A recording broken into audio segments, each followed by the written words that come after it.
that in times, in situations where there are red flags on possible rice manipulation among the traders?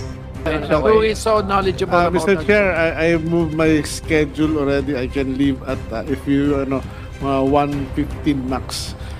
If possible. 1:15. Okay, Without so go typing ahead. in content. Spend your Ito na nga, Janet Garen, pahiya matapos magmagaling sa Department of Agriculture.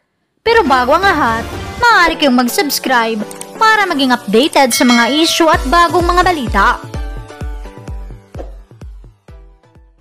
Supalpal nga ang inabot ni Janet Garen matapos magmagaling patungkol sa presyuhan ng bigas. Garen, binara ng sekretary ng DA na si Francisco Laurel. Narito ang buong detalye. Thank you, Thank you, Congressman Janet. Thank you very much, Mr. Chair, at magandang umaga po sa lahat-lahat.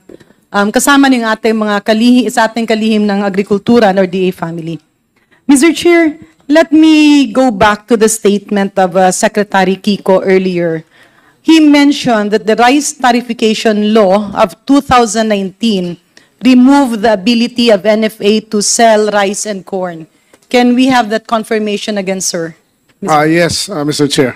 Ang ibig po sabihin nito, yung NFA nung nakaraang mga taon, notwithstanding the fact na minsan may duda tayo sa mga tao na nandoon, the situation was probably taken advantage of na parang pinasa kunyari yung rice tariffication law, pero tinanggalan sila ng power.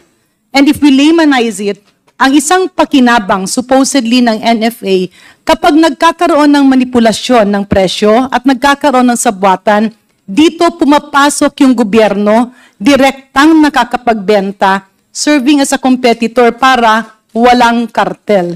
Do I get it right, Secretary, Mr. Chair? Yes, Mr. Chair. Ang ibig sabihin, merong mga nakatagong kamay na isiningit sa isang magandang batas ang pagtanggal ng pakpak, literally crippling the Department of Agriculture and tolerating, if not supporting, the brewing and the growing cartel. Can we have this hypothesis, Honorable Secretary? I don't think na may kamay na ganun to craft this law naman. Honestly, maybe it's just a consequence of trying to do something right. Supposedly that's something right na tanggalan yung NFA, i-liberalize ito para wala nang kalokohan dito, pero ito yung epekto. Okay, parang knee-jerk reaction na dahil nagkaroon ng kontrobersiya yung mga tao na inappoint sa ahensya, hindi yung ahensya itself, ang ginawa is pinatay yung tulong ng ahensya sa taong bayan, parang ganon. Parang ganun, Mr. Chair, dahil nung pag-upo namin din, may nagkaroon nga ng kaso yung previous NFA chairman, administrator. Nung pumasok kami doon ngayon, nireview namin yung historical at marami pa kami ma-audit records from the past. Nakita rin talaga, marami talagang kalokohan. Malaki po ba, Mr. Chair, Secretary, ang dagok nito sa presyo ng bigas? Itong Itong kakawalan pagtanggal. ng power ng ano? Yes. Yes, nung nawalan ng power NFA, basically everybody or anybody can actually talk among themselves in the palengke level, and parang kung tayo na sa isang palengke, pwede tayo mag-usap-usap na at wala nang makapagpigil kung anong iset natin presyo. On the Parang palengke nawalan level. ng bantay. Yes, Mr. Yeah. Chair. So, Mr. Chair, be that on record that the taking away or the removal of the capability or the power of the NFA to sell rice and even corn, which is very important among sa feeds ng ating mga poultry, ang pagtanggal ng power ng NFA na magbenta ng bigas ay isa ngayon sa dagok na nangyayari, kaya tila nagkakaroon ng posibilidad ng pagsasabwatan sa retail price, especially giving the huge power to manipulate and dictate prices among the middlemen. Sang-ayon po ba kayo dito, Sec? I think it's the effect of epekto lang talaga ito ng pagtanggal. Okay. nung powers. Yeah. So earlier, Secretary, nasabi kasi ni Secretary Ralph Recto in his press release in June 2024, nitong taon na ito, ang sabi ni Secretary Recto, by slashing the tariff on imported rice from 35% to 15%, we anticipate a reduction of, biglang nag-crash yung phone ko. Nawala. But it was released in ABS-CBN and other outlets saying that there was a 6 pesos expected decrease per kilo of rice. Pero Mr. Chair, Your Honors, sinabi naman ng Philippine Statistics Authority na ang naging epekto ay 0.44 cents lamang. Hindi nga umabot ng piso. At ang nakikita nila ay bumaba ang global price, bumaba ang landed cost, mataas ang supply as compared to the demand, pero tila hindi bumaba sang-ayon sa nararapat. Hindi man lang nangalahati. Kasi 0.44 cents as compared to 6 pesos is still very far. Sa pananaw niyo po ba, Mr. Chair, doon sa ipinakitang flow ng Philippine Competition Commission kanina, there was a chart presented by PCC and they mentioned the vertical aspect. Itong dito sa wholesaler, papunta sa retailer, tila meron dong mga middlemen. Yun po ba, kaninong ahensya ang pagpulis ng mga middlemen na yun? In my opinion, Mr. Chair, wala. It's a gray area. Tama. So, Mr. Chair, dalawa po ang punto natin dito. Una, natanggalan ng power ang NFA na magbenta ng bigas. Bakit ito importante? Dahil kapag nagkakaroon ng sabuatan sa baba, pumapasok ang gobyerno para magbenta at ibaba ang presyo. Pangalawa, tila itong niche ng nagkokontrola ng presyo ay wala pa masyado mga pangalan at walang mga mukha na nasa papel. Although alam natin nangyayari ito, inaamin ngayon ni Secretary Kiko ng Department of Agriculture na hindi sila matumbok dahil sa mga gray areas. With this, Mr. Chair, will this august body allow me to put forward a motion to direct the National Bureau of Investigation to investigate backwards from the retailers to the middleman, to the wholesalers, or the wholesalers papunta dito sa mga middleman, papunta sa retailers, so that we can specifically identify the responsible people in terms of price manipulation. I so move, Mr. Chair. Before we act on that, is the NBI around? I think we have an NBI. Can you please come forward?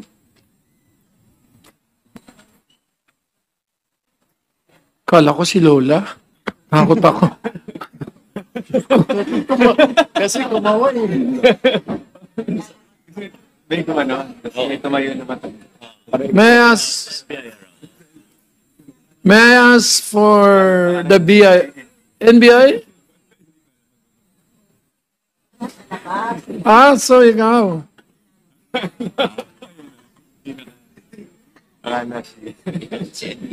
Akala niyo yung babae sa likod. May nani ko pala. Good morning, Mr. Chair. Can you please identify yourself? I am Attorney Santiago of the Organized and Transnational Crime Divisions of the NBI. So, does it include white-collar crimes and economic crimes? Yes, Mr. Chair. Okay, so the motion can proceed. Is there Mr. any Chair, second? just a background. Okay. Very quickly, Mr. Chair, or do we hear any second before? Seconded by Lani Mercado. Are there any objections? Hearing none, same is approved. So the instruction is for the NBI to go backwards. No, not here. Both ways, Mr. Chair. So let me just explain very quickly. Nung pong kapanahon na iniimbestiga ang sibuyas, ang daming tulakan, ang daming turuan, but the Honorable Chair here, Mark and Verga, can attest to that, na nung inisa-isa ko na, nakita natin yung mga nagtatago. Dahil iba ang sinasabi ng importer, wholesaler, iba naman ang sinasabi ng Farmers Association. Only to realize na yung nasa gitna, na siyang malaki ang kinikita, there was actually a jump of, I believe, 300 pesos, 250 to 300 pesos per kilo, profit only net for that specific person and organization na ngayon nga ay kinakasuhan ng NBI. Paano ito natin natuntun? Yung mga sinabi ng wholesalers at ng retailer, pinasa natin sa NBI and by pinpointing the specific steps. Sino yung bumili, sino yung pinasahan, saan pumasa hanggang umabot sa supermarkets.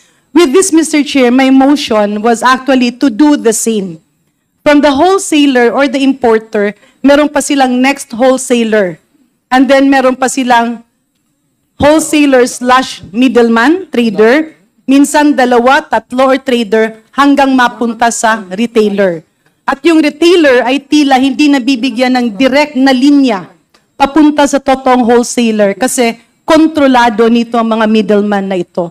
So to clarify, Mr. Chair, my motion was for the NBI to do both ways. Either retailer, backward hanggang sa source sa customs, or from the importer papunta sa retailer, indicating the price so that we can really identify whether there is price manipulation or there is unacceptable profiteering and economic sabotage at the level of the middleman. So with that, Mr. Chair, may I move forward to my next question. As Sec Kiko, medyo nasabi nyo kanina na nag-uusap-usap, andyan yung mga retailers, tapos sasabihin nila, oo, then pagka next week, balik agad. Parang gano'n, no? So it's a case of when the cat is away, the mouse will play. Yes, Mr. Yeah. Chair. So with that, Mr. Chair, with the presence of the NBI and with their possible provision of a comprehensive step-by-step report, this will allow the cat to be present most probably most of the time. Mr. Chair, how fast can we put back the capability of NFA to be a player in the market for now? Para lang masugpo ito. May we ask Sec Kiko. Nasa batas ho yan, Mr. Chair. Yeah, but if I was thinking, no, kasi nga batas siya, nandoon, pero pwede ba itong magkaroon ng rekomendasyon sa DA for the President probably to issue an executive order that in times, in situations where there are red flags on possible rice manipulation among the traders, the Secretary can, the President can issue an executive order to put back that power. I am not sure, ma'am, and Mr. Chair, kung pwede yun o hindi. You filed the bill. That's what they say. Yeah, we will, pero medyo matagal-tagal. I was just thinking na dahil nga etong panahon na ito at nakikita nga natin ang sinasabi ng World Food Program na talagang malaki ang dagok dito sa ating human capital. So can a possible executive order be an intervention to this, to just bring back that power temporarily while we are in the process of legislating such? Madam Chair, Mr. Chair, we will research. I'm not too familiar with the law if it's allowed or not. Okay. But mas maganda sa akin kung pwede yun, of course. Yeah. Mr. Chair, kanina, ang dami kasi nagiging usapan. Sino ba ang nagiging controller or benchmark ng presyo ng bigas? Yung mga imported na bigas or yung local na bigas? Mr. Chair, ang majority pa rin ng bigas natin is local at 78%.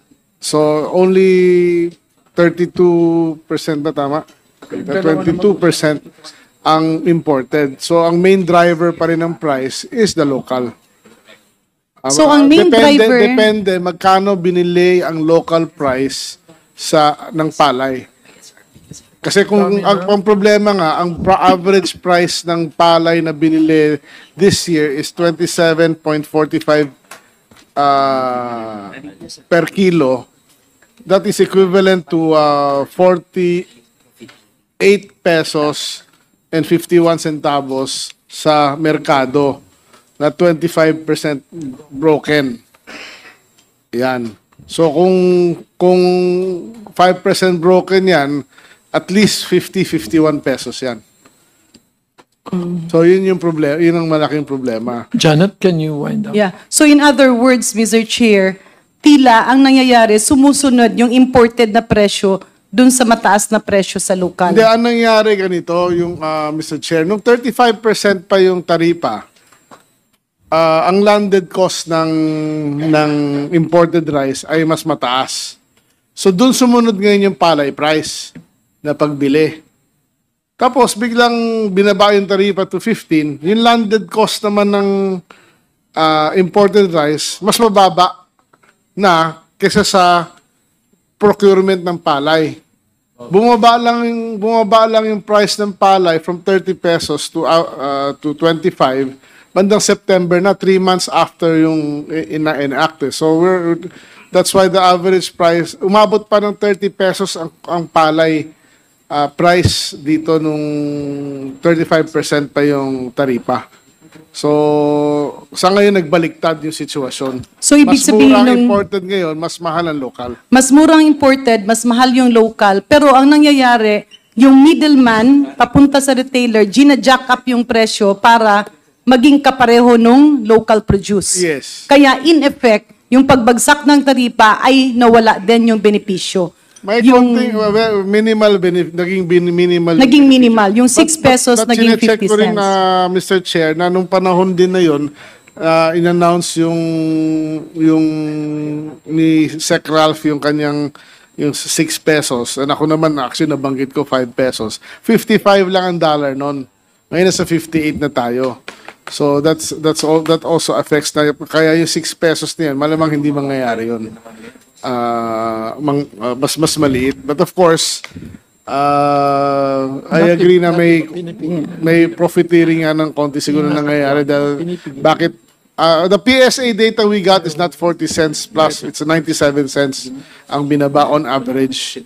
What they actually which should present, be dapat at least 4 na piso eh. yeah, what was presented here was actually 44 cents. Mr. Chair, isa rin napansin namin, parang nag-iiba-iba yung data. Parang iba yung data ng Department of Agriculture, tapos iba naman yung data ng Bureau of Customs. Parang kumbaga sa quantity na ini-issue nyo, sa quantity na in-import base sa permit, at doon naman sa quantity na dumating, or minsan, yung nakikitang quantity ng bigas sa market ay tila hindi sang-ayon doon sa actual na nakikita sa customs. Do you have situations wherein the quantity of rice is not declared? Kasi magiging dobleng dagok to eh. Binagsak na nga yung buwis, binagsak yung taripa, may price manipulation na, yung imported mababa, yung local mataas, pero grabe ang profit sa imported. Tapos may possibility pa na merong nagtatago or sabihin na natin binabaon yung ibang bigas na pinaparating? I'm happy to say naman na ngayon yung data na importation ng customs and ng DA nagtatali na for the last. So walang nagbabaon. Na kunyari sa yung last 6 months, I guess nagtatali na kami. Kaya I'm very happy. At medyo maganda naman ang coordination ko with Commissioner Rubio about all of this. kasi sa nakita namin mga papel sec nung kahapon, medyo nagulat kami kasi parang All Souls Day eh. May manakakabaon. Hindi, yung ang tingin ko yung binabanggit yung sa SPSIC. Yung SPSIC kasi, ang problema dyan, problema talaga is there's no limit na pwedeng applyan ng isang tao. You can apply for 10 million tons eh. No, we cannot stop it. Kung hindi dis-approve namin, maaarta pa kami. Kasi may nakalagay doon, pag di namin inaksyonan 7 days, deemed approved. So there's no way for us to control yung application. Ang ginawa nilang namin is lagyan namin ng time na mag-expire. No, yun na lang ang nagiging paraan namin doon para ma-trash out lahat mas mabilis. But there's any Tom, Dick, and Harry or anyone can actually apply for SPSIC and get it. But the quantity arriving is exactly what is being declared. The problem there is, Mr. Chair, ang raming SPSIC ang naka-apply, bago darating ang barko, bago ship out ngayon ng barko, pipiliin nila ano lang gagamitin nila. So ngayon yung ginamit nilang SPSIC tsaka yung nakadeklara ngayon na dumarating sa customs, ngayon pareho na. Dati hindi. Ano yung implication kapag hindi pareho? May smuggling dati. At ngayon wala nang smuggling. Tingin ko halos wala na. Kasi In bulk, kailan po nahinto or na-minimize yung smuggling? early this year, Madam Chair, Mr. Chair, tingin ko by March na ayos na namin eh. We created a new policy. Ang dati kasi, pagdating ng barko dito, meron mga unscrupulous people, dinideclare lang 40%, yung 60% hindi eh. Tapos pag nahuli sila, ilalabas nila lahat ng SPSIC. So, sorry Mr. Chair, Sec. 40%, ibig sabihin, kunyari, meron silang, let's say 50,000 metric tons ang i-declare ni, sabihin na natin sa 100 ang i-declare nila, 40 lang, parang ganun? Yes, Mr. Chair. Meron kami nahuli, 20% lang dineclare.